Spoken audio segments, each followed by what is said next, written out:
Notion is one of the biggest productivity apps ever with over 20 million users. There's a very loyal following worldwide by both individual people and large companies, and thanks to this, Notion is now worth a whopping $10 billion. But did you know that they almost failed at the start? So much so that the founders had to fire all their employees and flee to Japan just to sustain themselves. This is a story on how Notion transformed itself from a near disaster to a true empire it is today. In 2013, a guy named Ivan Zhao had a dream.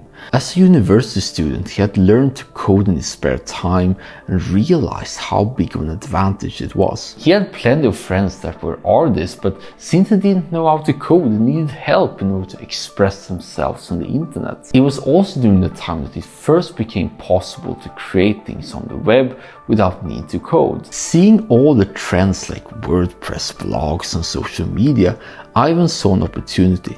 Maybe he could be the first one to enable millions of people to express themselves on the web just as easy as assembling Lego blocks they can use again and again. It was then that he met another student called Simon Last.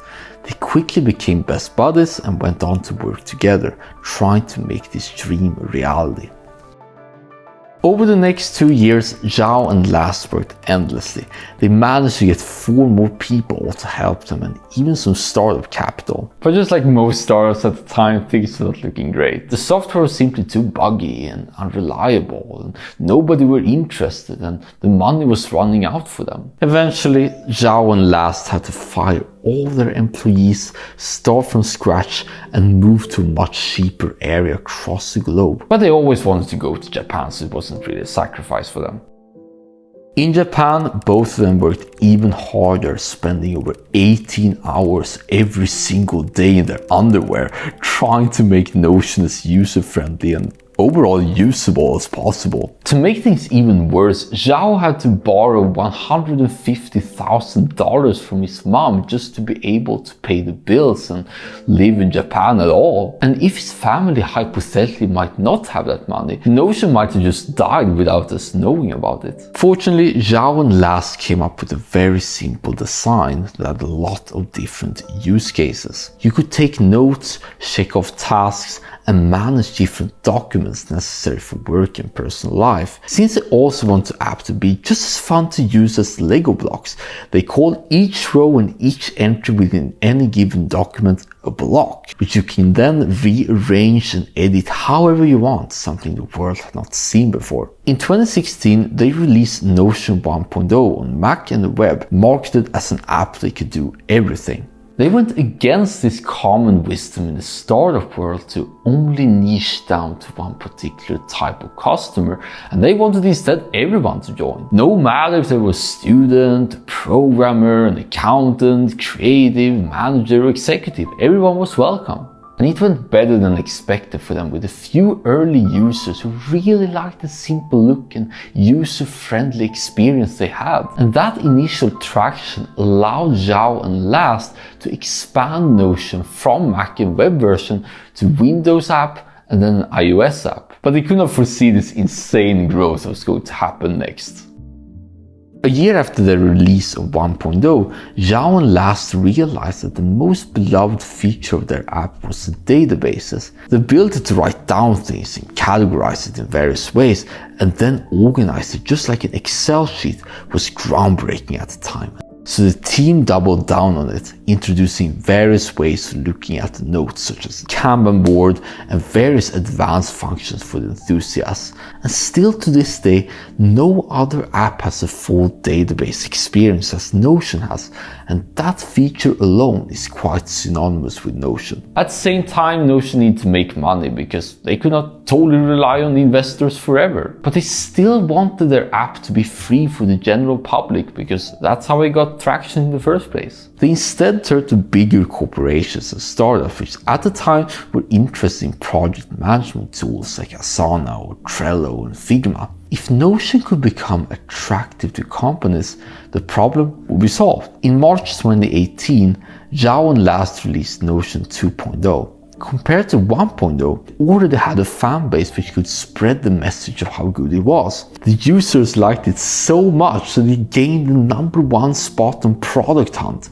and it quickly gained attention from there. It was also covered in Wall Street Journal as the only app you need for work-life productivity. It became so popular that tons of venture capitalists wanted to be a part of the ride, providing Notion with money just when the founders did not need it anymore. And thanks to this, in 2019, Notion had officially over 1 million users, and also several big companies such as Amazon, Pixar, Uber, Toyota, and Nike were using it a lot too. And in case you're wondering, Java was able to pay his mom back, so no worries there.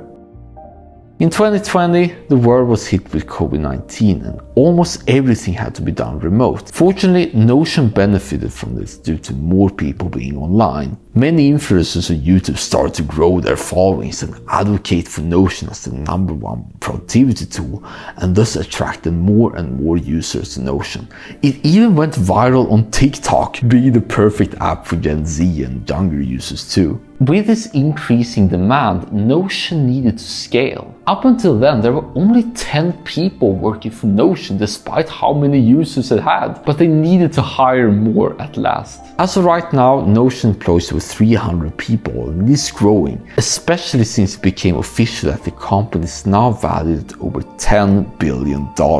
Not bad for a note-taking app that happens to do everything you want. In 2021, they opened up API features that developers around the world quickly took advantage of. Plus, with the rise of AI, Notion released their own AI, first as a beta in December 2022, and then in March-April 2023 for everyone.